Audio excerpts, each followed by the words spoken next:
안녕하세요.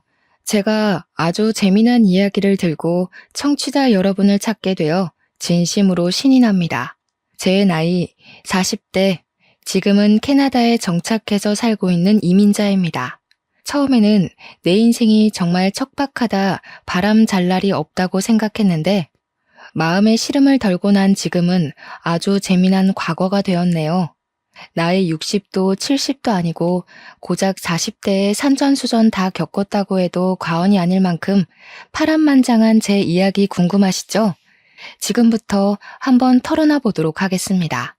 끝까지 제 이야기를 함께 해주신다면 너무나도 감사할 것 같아요. 제 나이 20대 후반에 결혼을 했었습니다. 그런데 결혼 3년 만에 파경을 맞이했고 지저분한 싸움 끝에 이혼을 하게 되었습니다. 사실 싸움이라고 하기에는 억울하고 제가 일방적으로 당했다고 하는 게 정답일 것 같아요. 왜 이혼을 하게 되었는지 궁금하시죠? 지금 생각해도 어이가 없긴 한데 멀쩡한 제가 불임이라 오해를 받는 바람에 이혼을 하게 되었습니다. 정작 불임이었던 사람은 저의 전남편이었는데 그 누명을 제가 다 뒤집어 쓰게 된 거였죠.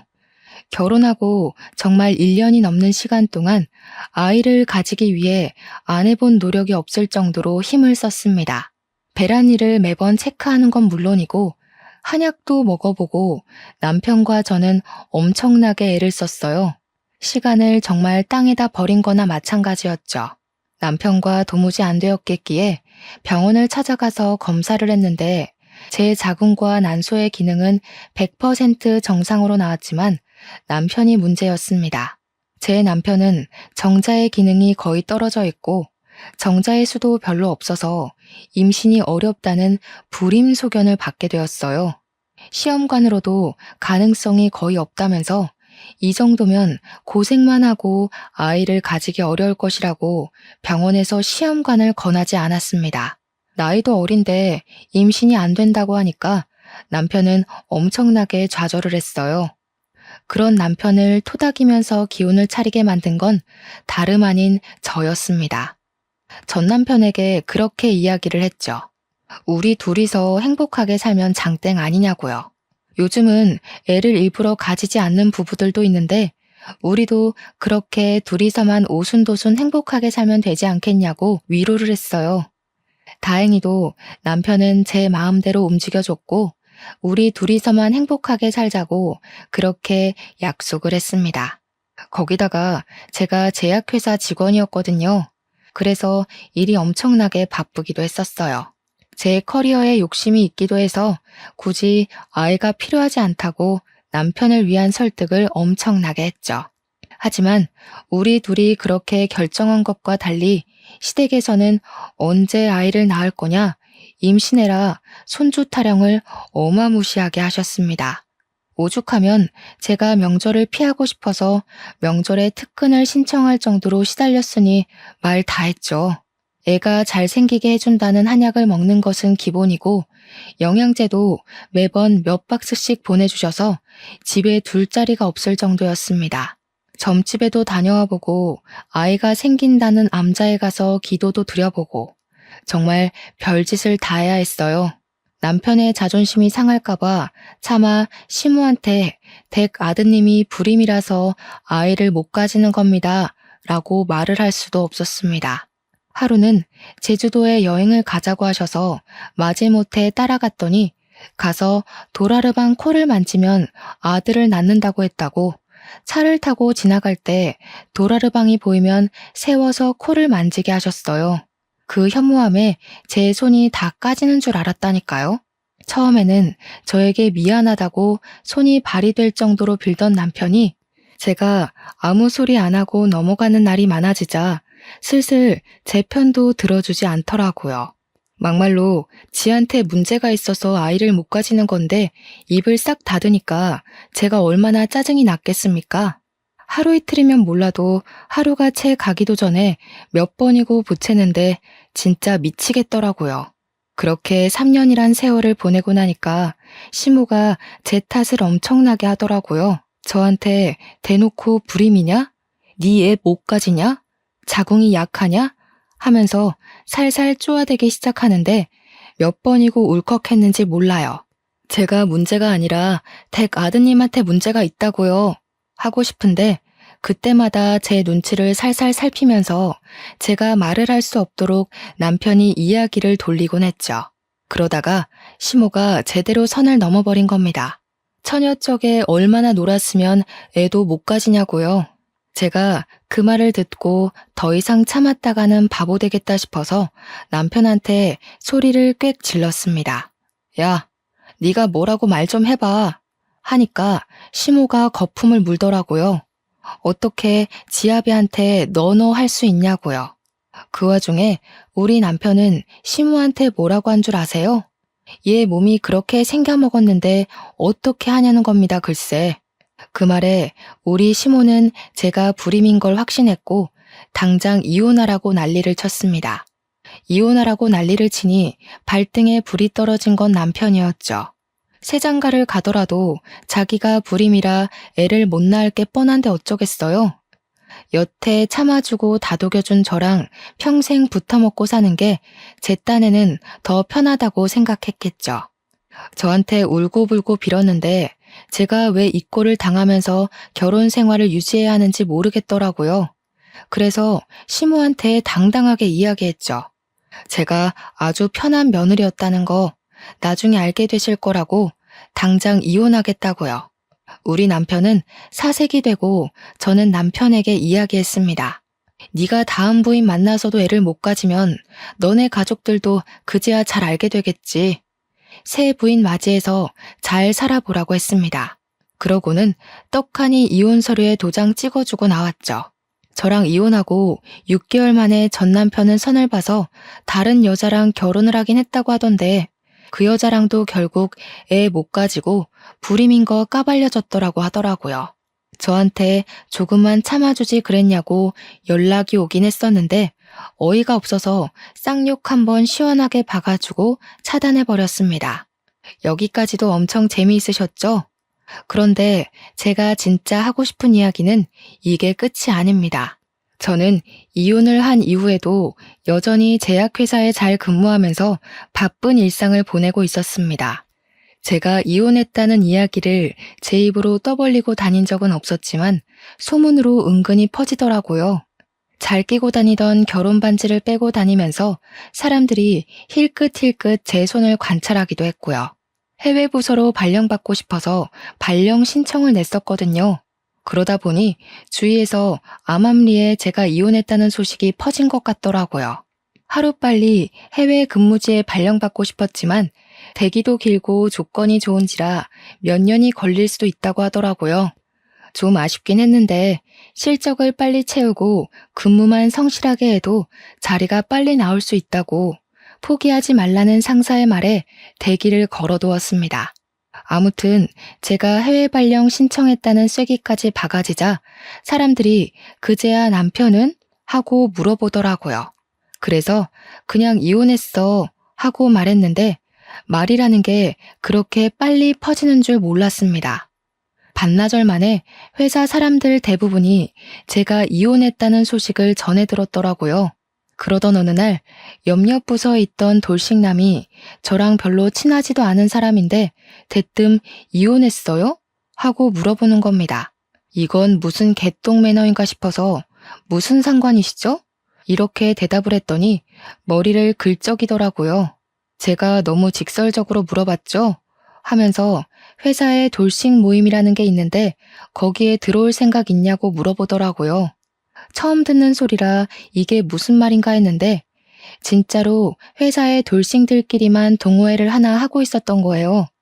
돌싱인 사람들끼리 모여서 건전한 취미 생활을 하는 모임인데 신작 영화가 나오면 3, 4, 5 모여서 같이 보러 가기도 하고 맛집 탐방도 한대요.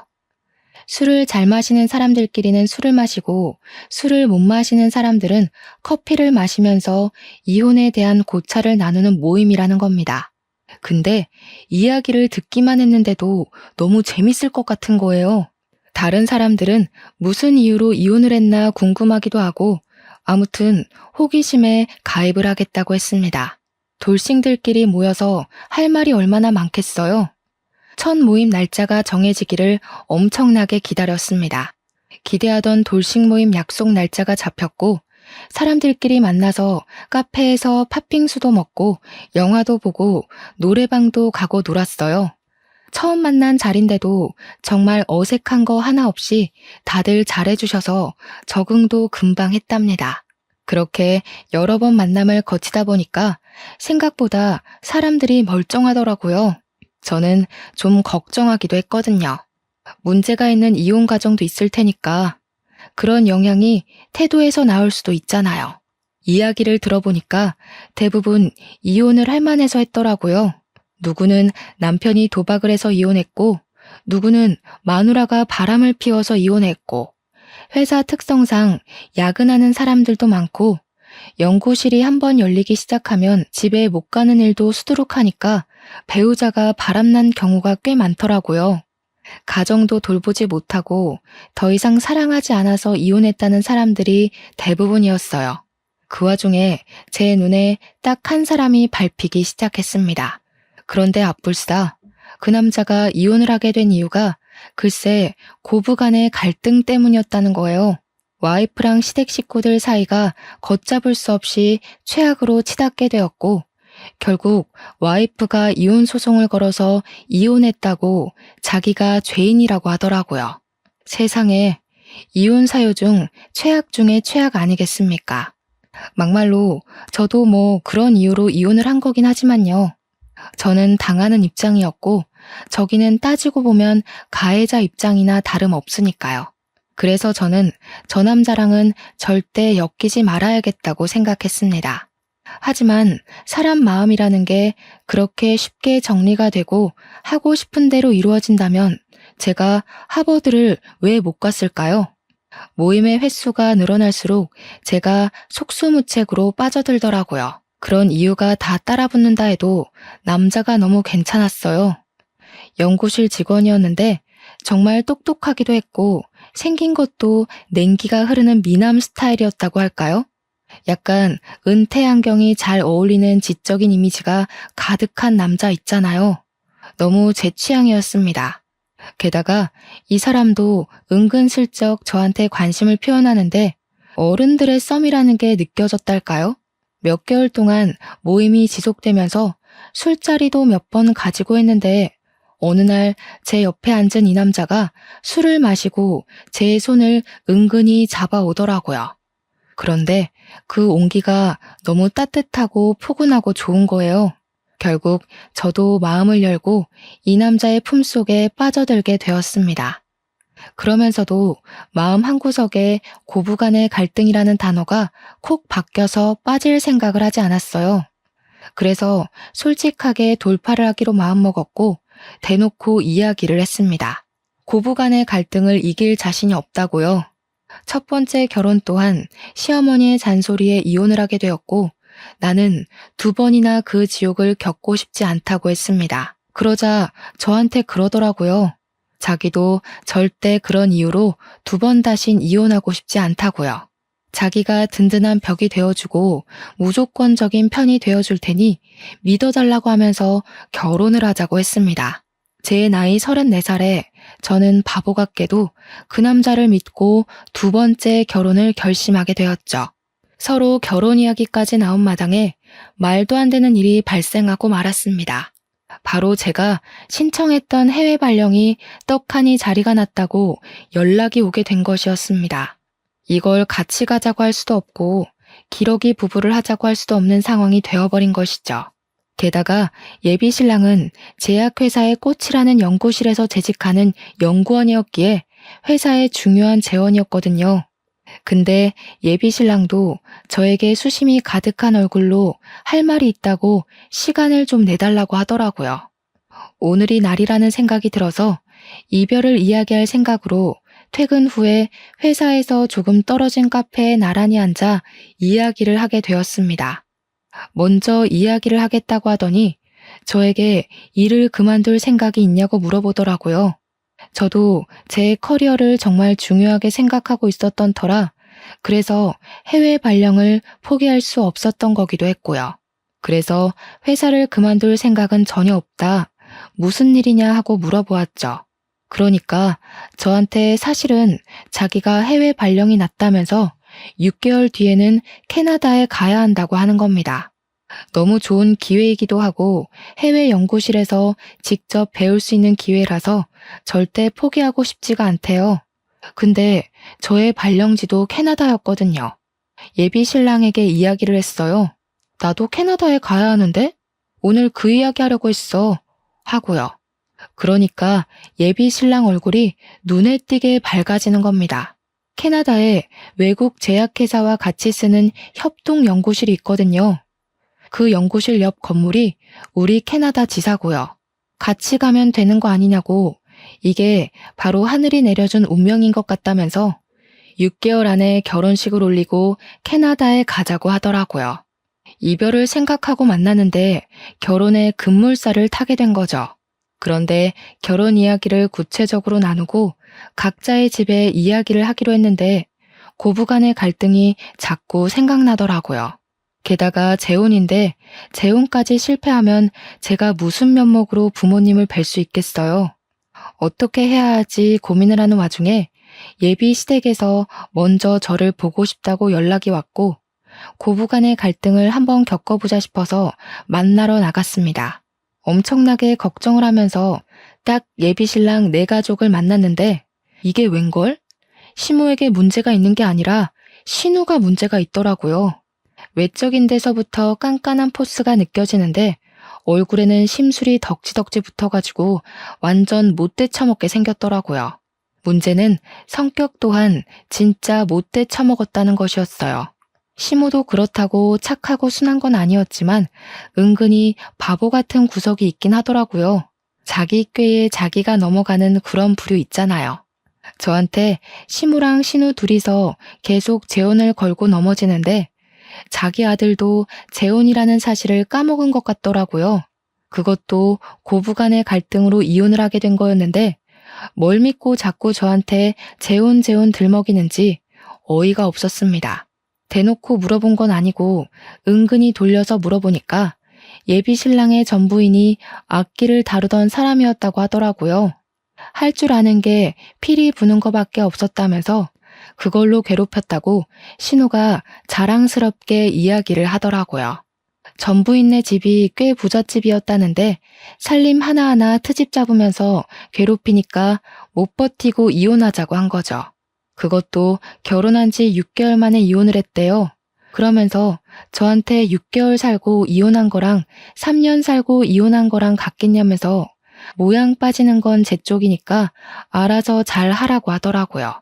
예비 시모도 예비 시부도 예비 신랑도 아닌 예비 신우가 저한테 그 말을 하는데 얼마나 어이가 없던지. 그러면서 저한테 가풍을 꼭 지켜야 한다면서 한 달에 한 번은 무조건 가족 모임에 참석해야 하고 명절에 친정 갈 생각은 하지 말라고 하대요. 출가 외인은 출가 외인답게 굴으라면서 하자 있는 여자 우리가 품어주면서 재혼시키는 거니까 말 잘 들으래요. 저도 뭐 지지 않고 이야기하긴 했습니다. 신우 되실 분도 그럼 명절에 시댁에 가 있으셔야 하니까 친정에는 방문하지 않으시겠네요? 한 달에 한 번 모임도 꼬박꼬박 하시는 거고요. 제가 알아서 챙길 테니까 출가 외인이면 출가 외인답게 구셔야죠. 그러니까 부들부들 떠는데 그 꼴이 퍽이나 우스웠습니다. 예비 신랑도 저한테 말 잘했다면서 누나가 뭔데 우리 결혼에 감나라 배나라 하냐고 신경 쓰지 말라고 하더라고요. 아무튼 저와 예비 신랑이 6개월 뒤에 캐나다에 가야 하는 걸 양가가 다 알고 있었기에 빠르게 결혼부터 하기로 했습니다. 재혼이기에 식도 간단하게 가족들끼리 올리기로 했고 혼인신고는 비자 문제가 걸려 있어서 먼저 하기로 했죠. 그런데 제 예상 밖의 일이 벌어졌어요. 예비 신우가 생각보다 발이 무척이나 넓은 사람이었더라고요. 저한테 어디 학교를 졸업했냐, 어느 동네에 살았었냐 이것저것 호구조사를 하더니 뒤에서 몰래 알아봤었나 봐요. 결혼식을 코앞에 두고 예비 시모가 저를 부르길래 나갔더니 예비 신우랑 같이 저한테 사기 결혼을 하려고 했다고 혼인 무효 소송을 걸겠다는 겁니다. 저한테 호통을 막 치면서 이야기를 하는데 이게 다 무슨 소린지 영문을 몰라서 가만히 있었죠. 그러니까 예비 신우가 그러대요? 어디 불임인 걸 속이고 재혼을 하려고 했냐고요. 하나뿐인 아들이 대를 이어야 하는데 불임이 웬 말이냐고 소리를 치더라고요. 예비 시모가 가슴을 퍽퍽 펴면서 어디 애도 못 낳는 게 결혼이냐고 신우는 옆에서 야실야실거리면서 이야기하더라고요. 애 낳는 건 축복인데 어떻게 감쪽같이 속이고 결혼을 진행하려고 했어? 이건 사기지. 이러면서요. 지는 애가 둘이나 있다 이거죠. 저도 이야기했어요. 어디서 들었냐고 물어보니까 전 남편네 친인척이랑 신우가 한 달이 건너서 아는 사이래요. 그래서 저도 콧방귀를 뀌면서 말했습니다. 하나는 알고 둘은 모르시네. 제가 불임인 게 아니라 걔가 불임이었거든요. 라고요. 그러니까 미심쩍어 하면서 신우가 또 어디론가 전화해서 물어보더라고요. 그러더니 큰 소리가 오고 가는데 제 말이 맞는다는 걸 확인한 것 같았어요. 전화를 끊고 나서 제가 의기양양한 표정으로 앉아 있으니까 시무랑 신우가 둘이 속닥속닥 하더니 저보고 이만 가보래요. 진짜 어이가 없어서. 제가 그대로 가면 사람이 아니잖아요. 신우한테 당당하게 사과하라고 이야기를 했습니다. 그러니까 신우가 아니 가족끼리 뭘 이런 걸로 얼굴을 붉히려고 하냐고 되려 큰 소리를 치는 겁니다. 시모는 속 시끄러우니까 이만 가보라고 손을 허이허이 젓고 있고 저도 만만하게 보이면 안 되겠다는 생각이 들어서 사과하시라고요 하고 큰 소리를 쳤어요. 그러니까 저보고 어디서 큰 소리를 내냐고 건수 잡았다는 듯이 호통을 치는 겁니다. 제가 진짜 짜증이 확 나서 앞으로 그냥 저 불임인 줄 알고 사시라고 저 남편한테 이야기해서 애 안 가지고 살게요 했습니다. 그러니까 둘 다 화들짝 놀라서는 아니 무슨 말을 그렇게 하냐고 사과하면 되잖아 할게 하더니 시모가 신우 보고 사과하라고 시키더라고요. 신우가 저한테 아니 올케 진짜 가지가지 한다. 꼭 사과를 받아야겠어? 하는데 제가 가지가지 하는 김에 더 해볼까요? 하니까 꼬리를 내리더라고요. 그래 내가 미안해 실수했어 하고 사과하자마자 잘 알겠다고 사과를 받아줄지 말지는 생각해 보겠다고 하고 집으로 돌아왔습니다. 저와 남편이 미리 혼인신고를 하기도 했고 둘 다 해외 발령으로 준비할 게 많았던 터라 남편 혼자 살던 집에 살림을 합쳐서 같이 살고 있었거든요. 남편이 집으로 돌아오자마자 붙잡고 이야기를 죄다 털어놓았습니다. 내 전 남편의 가족이랑 신우가 어떻게 아는 사이인지는 모르겠는데 내가 불임이라고 했다면서 혼인 무효 소송을 들먹이더라 했어요. 그러니 남편의 얼굴이 사색이 되어서는 미친 거 아니냐고 난리가 났더라고요. 있는 그대로 모든 걸 설명해주고 나니까 남편이 신우한테 바로 전화 걸어서 누구 앞길을 망치려고 하는 거냐고 화를 냈어요. 입 한 번만 더 놀렸다가는 주둥이를 확 꿰매버릴 거라고 앞으로는 조심하라고 난리를 치더라고요. 다음날 신우가 나한테 연락 와서는 일을 왜 크게 만드냐고 핀잔을 주더라고요.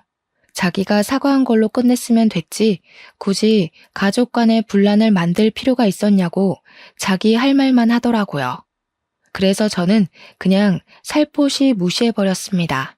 우리 집에서는 사위랍시고 100년 손님 대접해주는데 저는 무슨 시댁의 평생 노예, 몸종 이런 건 아니잖아요. 저도 한번 이혼해보고 나니까 제 성격대로 살아야 마음도 편안하고 몸도 편안하다는 걸 깨닫게 되었고요. 그래서 그냥 캐나다 가기 전까지 내가 하고 싶은 대로 살아야겠다 싶어서 막 나갔습니다. 하루는 시모가 나물 반찬 하는 법을 알려주겠다면서 재료 싹 손질한 상태로 들고만 오라는 거예요. 그래서 저는 나물 반찬을 그냥 반찬 가게에서 사갔습니다. 어차피 그 맛이 그 맛 아니겠어요? 하면서요. 요즘 반찬은 만들어 먹는 것보다 사서 먹는 게 더 싸게 먹히는 거 아니겠냐고 반찬 무더기로 사오니까 시모가 입만 뻐끔뻐끔 하더라고요. 우리 아들은 고기 반찬 좋아하니까 이러면서 고기 반찬 죄다 남편 앞으로 가져다 놓을 때도 저도 좋아한다고 제 앞으로 도로 돌려놓고는 했습니다. 그나마 시부가 좀 깨어있는 편이라서 시모한테 눈치 주시고 제 편을 들어주시긴 했지만 시모는 정말 변하지 않더라고요. 오죽하면 시부가 왜 먹는 걸로 차별하냐고 아들 또 이혼시키고 싶어서 그런 거냐, 사람이 좀 점잖게 있어봐라 하면서 타박을 해주셨습니다. 입이 삐죽 나온 채로 밥을 먹는 시모를 보면서 아주 고소했죠. 아무튼 저희는 착실하게 6개월간 정리를 마치고 캐나다로 떠나왔습니다. 괴롭히는 사람 하나 없으니까 너무나도 평화롭고 좋더라고요. 진짜 대충 3개월 정도 시댁이랑 부딪힌 건데 그 짧은 시간도 너무나도 스트레스였거든요. 전 부인이 6개월 만에 왜 두 손 두 발 들고 이혼하자고 도망을 갔는지 알겠더라고요. 캐나다로 이사와서 우리가 부부라는 이유로 3인이 함께 쓰는 아파트 사택을 회사 측 배려로 내어주었어요. 집도 넓고 편하고 진짜 최고였습니다. 캐나다가 춥긴 하지만 공기도 너무 좋고 어딜 가도 자연 경관이 장관이고 남편이랑 너무 행복했어요. 혹시 워라벨이라는 말 아세요?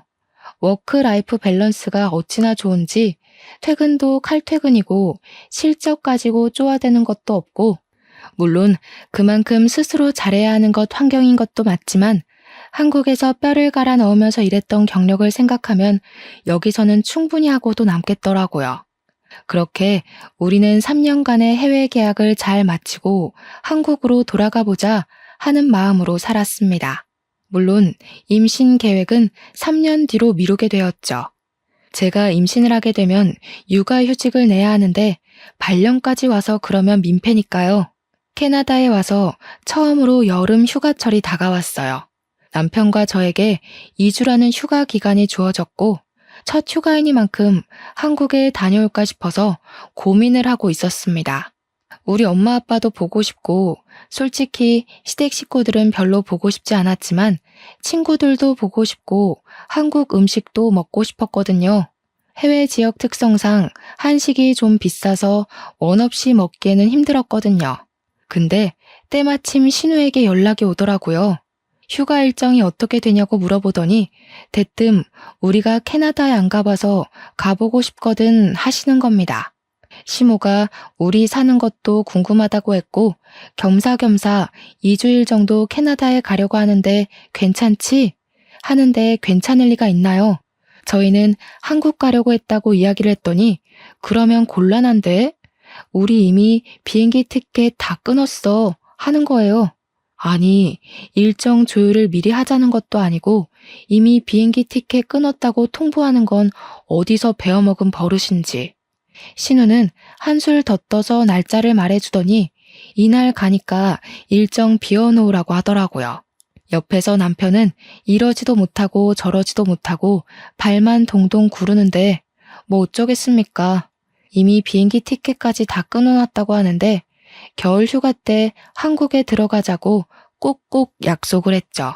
그런데 이 미친 신우가 캐나다에 왔는데 글쎄 아이들 둘에다가 시모까지 넷이서만 덜렁 온 거예요. 그러더니 숙소도 일부러 안 구했다면서 너네 아파트에서 지내면 되겠지? 안내해 하더라고요. 이게 웬 날벼락인가 싶고 진짜 미쳐버리는 줄 알았습니다. 2주일이라는 긴긴 시간 동안 제가 뭐 했는지 상상이 가시나요? 삼시세끼 신우 시모의 애들 둘 밥 가져다 챙겨야만 했습니다. 남편은 관광지를 돌아다니느라 하루 종일 운전만 했고요. 무려 2주일이나 얻은 휴가인데 남편과 둘이 보낼 시간이 단 1시간도 없었다면 믿어지십니까? 진짜 휴가 날짜 꽉 채워서 왔더라고요. 여기가 밴쿠버인데 토리노에 가고 싶다고 하지를 않나. 로키 산맥을 꼭 보고 가야겠으니 운전을 하라고 하질 않나. 여기서 20시간을 운전해야 갈 수 있거든요. 어디서 유명하다는 관광지는 죄다 알아오긴 했는데 우리 집에서의 거리는 전혀 생각하지 않은 관광지들이었습니다. 남편이랑 저랑 거절하는 것도 하루 이틀이지 정말 2주일 내내 지옥 같은 시간을 맛봐야 했어요. 그것뿐이면 제가 말을 하지도 않죠. 신우랑 시모는 쇼핑하러 가야 한다고 남편 끌고 나가서 운전기사 시키고 저는 애들을 돌보라는 겁니다. 이참에 조카들한테 영어도 가르쳐주고 하라는데 조카들이 초등학교 1학년, 3학년이었거든요. 애들이 제 말을 듣겠습니까? 정확하게 신우의 주니어였어요. 한마디로 개망나니 같은 녀석들이었다 이거죠. 신우랑 시모랑 남편이 나가고 애들 둘이랑 저랑 셋이 남았는데 저한테 딱 그러더라고요. 왜 숙모, 나한테 잘해야 할걸요? 저한테 잘 안 하면 할머니가 잔소리할 거니까. 우리 엄마도 워낙 극성 맞잖아요. 이러는데 진짜 맘 같아서는 이마에 딱밤이라도 때리고 싶은 심정이었습니다. 도대체 초등학교 3학년이 뭐 저리 발랑 까졌는지 답도 없더라고요. 그러더니 저한테 떡볶이가 먹고 싶으니까 당장 떡볶이를 만들어 오라는 거예요. 여기가 무슨 슈퍼에서 떡을 파는 것도 아니고 떡을 어디서 구해온다는 말입니까? 둘째 조카는 왜 숙모 저랑 말타기 놀이에요. 빨리 엎드려요. 이러고 있고 진짜 죄 없는 남편 멱살 잡을 뻔했습니다. 우리 친정 부모님도 사위 불편할까봐 캐나다 놀러 오겠다는 소리 한 번 없으신데 해도 너무하잖아요. 아무튼 쇼핑 나간 셋이서 저녁까지 먹고 들어오겠다고 하면서 저보고 애들 밥 좀 잘 챙겨주라고 신우가 신신당부를 하대요. 짜증나서 라면 끓여 먹었습니다. 그랬더니 집으로 돌아와서는 외숙모식이나 돼서 스테이크 구워줄 생각은 안 하고 라면이나 먹인다고 지랄지랄을 하더라고요. 제가 너무너무 빡이 치잖아요. 집에서 노는 사람도 아니고 나도 일하는 사람이다. 겨우 받은 여름 휴가인데 누구 뒤치다꺼리를 하는 거냐고 했죠. 신우한테도 대놓고 이야기를 했어요. 여기 와서 쇼핑하는 데만 돈 썼냐고요. 애들 데리고 나가서 스테이크를 사 먹이라고 했죠. 우리도 좀 사주고 하라고 여기 와서 숙소 제공하고 관광지도 다 모시고 다녔는데 수고비는커녕 기름값이라도 준 적 있냐고요. 그랬더니 시모가 가족끼리 뭘 그리 계산적으로 나오냐고 애들이 라면 먹으면 몸에 안 좋으니까 하는 소리지 하는 거예요. 그래서 저도 몸보신하고 싶으니까 몸에 좋은 것 좀 사오시라고 했죠. 그렇게 열이 뻗치는 2주일을 보내고 남편이 신우랑 시모한테 신신당부를 하더라고요. 다음 휴가 때부터는 우리가 한국에 나갈 예정이니까 절대로 캐나다 올 생각하지 말라고요. 여기 회사 사택이라 이렇게 많은 사람들이 묵는 것도 당연히 안 되고 시끄럽게 굴면 안 된다고 조카들 때문에 아랫집에서 항의도 들어왔다고 살벌하게 이야기를 했습니다. 이러면 인사고과에 문제 생겨서 승진도 못할 거고 아들 회사 잘리는 거 보고 싶냐고 하니까 시모가 마지못해서 알겠다고 하더라고요. 신우는 세상 빡빡하게 군다고 대기업 너만 다니냐고 구시렁거리는데 신우네는 대기업 다니는 사람 없거든요. 겨울 휴가 때는 일정을 미리 공유하지 않기도 했고 남편이 했던 말이 있어서 그런지 캐나다에 오겠다는 소리가 없더라고요. 그래서 준비했던 대로 한국에 나가서 국내 여행을 쭉 돌았습니다. 시댁에는 딱 하루만 갔고 남편이랑 둘이 제주도도 다녀오고 친정에서도 며칠 쉬고 친구들도 만나고 했어요. 시무만 우리 아들 한국 왔는데 왜 이렇게 얼굴 보기가 힘드냐고 우는 소리를 했는데 남편이 쉬러 온 거니까 집에 안 갈 거라고 못을 박더라고요. 그래도 마음에 걸리긴 했는지 혼자 시댁에 하루 갔다 오더니 저한테 안 따라가길 잘했다고 하대요. 시모가 며느리 일 시키려고 잔뜩 준비를 해놨더래요. 제가 안 가서 신우랑 시모가 일 다 했다면서 다음에도 가지 말라고 하더군요. 겨울을 한국에서 잘 보내고 다시 캐나다로 들어와 회사 일에 치여 엄청 바쁘게 지냈습니다. 그렇게 또 여름 휴가가 왔는데 남편이 이번에는 미국으로 가서 휴가를 보내고 오자고 하더라고요. 그런데 아니나 다를까 신우한테서 연락이 오더라고요. 이번 여름 휴가는 언제냐고요? 저희 미국 갈 거예요 하고 이야기하니까 그러면 곤란한데? 이러더니 우리 애들 좀 보내려고 했다고 캐나다에서 영어 배우면 좋잖아. 아니면 미국으로 보낼까? 데리고 좀 갔다 와 하는 겁니다. 한 달 정도 보낼 테니까 케어 좀 부탁한다고 하는데 남편이 전화를 빼앗아 말했어요. 우리 휴가 2주일밖에 안 되고 미국 갈 건데 무슨 한 달 동안 보내겠다는 미친 소리를 하고 있냐고 했죠. 그러니까 신우가 뻔뻔하게 우리 애들 다 커서 밥만 잘 챙겨주면 되니까 미국은 다음에 가라는 거예요. 남편이 보내기만 해보라고 공항에서 국제 미아되는 꼴 보고 싶으면 그렇게 하라고 했더니 신우가 가족끼리 너무하다고 난리더라고요. 그렇게 여름 휴가는 남편과 저와 둘이서 미국 여행을 잘하고 돌아왔습니다. 캐나다도 좋은데 미국도 진짜 좋더라고요. 그 다음 휴가 때 진짜 진상 신우의 제대로 된 모습을 볼 수 있었습니다. 이번에는 신우도 작정을 했는지 갑자기 연락이 와서는 우리 애들 내일 캐나다 들어가니까 공항에서 픽업 좀 하라는 거예요. 제가 놀래서 애들끼리 온다고요?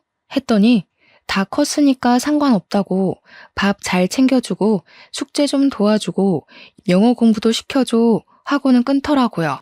남편이 열받아서 계속 전화를 걸었는데 그 뒤로는 아예 남편 전화도 제 전화도 수신 거부를 했는지 받질 않았습니다. 남편이 찜찜하니까 어쩔 수 없이 공항에 나갔는데 진짜로 몸만한 캐리어 2개를 질질 끌고 조카들 2명이 덜렁 캐나다에 온 거예요. 남편이 너네 언제 돌아가냐고 물어보니까 한 달 뒤에 간다고 하더래요. 숙제에 영어책에 한아름 짐을 들고 왔는데 제가 이걸 다 언제 하냐고 물어보니까 외숙모랑 하면 된다던데요? 하고 있더라고요. 진짜 한 달 동안 제가 애들 수발을 다 들었는데 진심으로 아이 낳는 게 왜 축복인지 모르겠더라고요. 초등학교 2학년, 4학년이 제 말을 들어줄 리도 만무하고 죽는 줄 알았습니다. 애들은 햄버거 먹고 싶다, 피자 먹고 싶다 난리도 그런 난리가 없는데 진짜 애들 손에 $100 한 장도 안 쥐어보냈더라고요. 그러면서 첫째 조카가 뭐라는 줄 아시나요? 엄마가 메이플 시럽을 사오라고 했다며 사흘 목록을 적어줬다고 종이를 건네더라고요. 무슨 캐나다 화장품에 생필품에 조미료에 많기도 더럽게 많더라고요. 애들한테 웃으면서 돈은 가지고 왔냐고 물어보니까 외숙모가 사줄 거라고 했어요. 하는데 진짜 신우 머리채 잡고 싶었습니다. 그래서 그냥 저도 될 대로 되라 하고 하나도 안 사줬어요. 남편도 열받았는지 왜 그런데 우리 돈 쓰냐고 사주지 말라고 했고요. 그런데 애들 밥을 굶길 수는 없지 않겠어요? 그래서 밥만 정말 덜렁 해줬습니다. 저희도 한 달 내내 휴가를 받을 순 없어서 출근을 해야 했거든요. 출근할 때는 애들한테 알아서 집 보라고 그러고 나갈 수밖에 없었죠. 근데 집에만 돌아왔다 하면 집이 개 난장판이 되어 있는 거예요.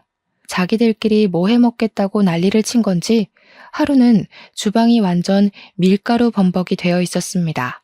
화가 나서 너네 이게 다 뭐 하는 짓이니? 하고 소리를 치니까 쿠키 좀 구워 먹어볼까 했다고 유튜브 보면 다 나온다고 당당하게 말하는데 아이고 두야. 너네가 다 치우라고 청소하는 법도 유튜브 찾으면 나온다고 했더니 조카애가 울면서 신우한테 고자질을 하더라고요. 외숙모가 구박해서 여기서 더는 못 지내겠다고 했는지 신우가 난리를 치는데 그 엄마의 그 딸이더군요. 결국 난리치는 신우 목소리 듣기 싫어서 남편에게 토스했죠. 그랬더니 남편도 쌓아둔 게 많았는지 신우한테 진짜 분노의 지랄을 하더라고요. 애들한테 돈 한 푼 안 주고 캐나다까지 보내는 건 어디서 배워먹은 진상짓이야? 자기들이 집 난장판 만든 건 생각도 안 하고 누구 보고 치우라고 고자질을 해대고 앉았어. 애들이 뭘 보고 자랐으면 가정교육이 이따위겠냐고. 진짜 쪽팔린 줄 알아. 조카들도 남편이 화내는 걸 처음 본 건지 잔뜩 쫄아서는 그 뒤로 착실하게 공부만 하더라고요. 그 다음부터 신우가 휴가 때 애들을 캐나다에 보내겠다는 소리도 쏙 들어갔고요. 저희는 3년 동안의 해외 발령을 무사히 마치고 한국에 돌아가게 되었는데 그즈음 제가 임신을 하게 되었어요. 만삭 때 육아휴직을 내기로 해서 임신 중에도 일을 하고 있었죠. 그런데 캐나다에서 협업했던 외국 제약회사에서 꾸준히 남편에게로 스카우트 콜이 들어왔습니다. 우리 남편의 연구가 마음에 들었다고 연봉 협상도 원하는 대로 해주겠다고 하는데 한국 생활보다 캐나다 생활이 좋았던 터라 고민이 되더라고요. 그래도 일단 임신 중이니까 조금 더 고민을 해보기로 했어요. 애 키우기는 한국만한 곳이 없으니까요. 아무튼 한국에서 살 집은 친정 옆으로 정했습니다. 제가 임신을 했다는 게 크게 작용해서 친정 근처로 온 건데 시댁에서 난리가 난 거예요. 시댁 근처로 와야지 우리 아들을 엄한데 뺏기게 생겼다고요. 남편은 시댁 근처 가면 피곤해진다고 싹 무시했어요. 그렇게 임신 18주쯤 되었을 때 일이 터지고 말았습니다. 시무랑 신우가 마사지를 가야겠다면서 저에게 애들을 봐달라고 하더라고요. 애들도 초등학교 6학년, 4학년이었으니까 대충 숙제만 시키면 된다고 하길래 알겠다고 했죠. 근데 제가 임신을 하고 나니까 시도 때도 없이 졸린 거예요. 그래서 소파에서 잠시 자고 있었는데 둘째 조카가 숙제 다 했다고 놀아달라고 저를 깨운 거죠. 너무 푹 잠들었던 터라 잠이 덜 깬 상태로 왜 하고 있는데 일어나 보라고 하면서 둘째 조카가 제 배 위로 올라타선 심한 응석을 부렸습니다. 그런데 순간 배가 너무 아파서 눈앞이 핑 돌면서 배가 미친 듯이 땡기고 식은땀이 줄줄 나는 거예요. 30시간 같은 3분이 지났는데 배가 괜찮아지지 않고 점점 뭉치는 느낌이 들고 아랫배가 찢어지는 느낌에 땅바닥에 주저앉고 말았는데 조카 2명이 저를 손가락질을 하더라고요. 와, 아픈 척 지리고 오지고. 이 말을 내뱉는데 순간 눈물이 줄줄 나는 겁니다. 때마침 시부가 집에 왔고 제가 배를 붙잡고 대굴대굴 구르는 걸 보고 급하게 119를 불렀어요. 병원에서 하는 말이 정말 큰일 날 뻔했다고, 아기가 튼튼하고 산모의 자궁이 튼튼해서 버틴 거라고, 하마터면 유산할 뻔했대요. 시부가 열받아서 씩씩거리고 남편도 헐레벌떡 오고 시무랑 신우도 병원에 왔는데 신우가 뻔뻔하게 애들이 장난 좀 쳤다던데 뭘 이렇게 유난이야? 라며 짓거리는 겁니다.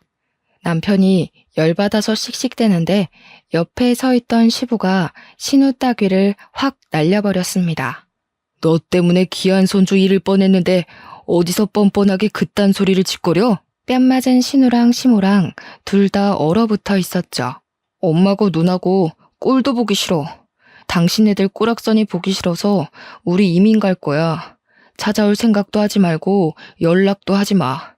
진즉에 내가 첫 번째 이혼을 했을 때 인연을 끊었어야 했어.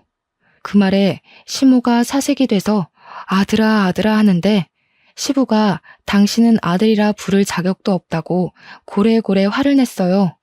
우리 친정 부모님도 소식 듣고 오셔서는 열받아서 시모한테 한 소리 하시더라고요. 도대체 가정교육을 어떻게 시켰길래 줄줄이 집안 망신을 이리도 시키십니까? 2번 다신 우리 딸한테 연락도 하지 마세요. 내가 우리 사위 봐서 참는 겁니다. 시부가 고개 숙이고 죄송하다고 이야기하고 신우랑 시모 보고도 사과하라고 호통을 쳐서 결국 신우랑 시모도 저한테 무릎 꿇고 사과를 했습니다. 아마 우리 부모님이나 시부 아니었으면 사과도 안 하고 뻔뻔하게 굴었겠죠. 물론 저도 그 사과를 받아주진 않았습니다. 결국 안정이 필요하다는 말에 저는 육아휴직을 일찍 쓰려고 했고 남편은 진지하게 이민을 가자고 했습니다. 남편이 연봉이 오를 테니 생활비 걱정은 안 해도 될 것 같다며 캐나다에서 재취업 준비를 하는 게 어떻겠냐고 했어요. 결국 저희는 이민을 결정했고 시부에게만 이야기를 했습니다. 빠르게 한국 생활을 정리하고 남편은 스카우트 제의가 왔던 외국 제약회사에 취직을 했고 저는 출산을 무사히 마쳤답니다. 친정엄마가 캐나다로 오셔서 3개월 동안 몸조리 해주시고 돌아가셨고요. 아이도 꽤 컸고 저는 재취업 준비를 해서 좋은 회사에 취직도 하게 되었습니다. 시모랑 신우는 어떻게 되었냐고요? 그 뒤로 저한테는 물론이고 남편한테까지도 연락을 못하게 되었죠. 남편이 모조리 다 차단했거든요. 근근히 시부를 통해서만 안부를 전하며 살고 있는 중입니다. 여러분도 참고만 살지 마시고 꼭 하고 싶은 말은 다 뱉으면서 삽시다. 제 이야기를 들어주셔서 감사합니다.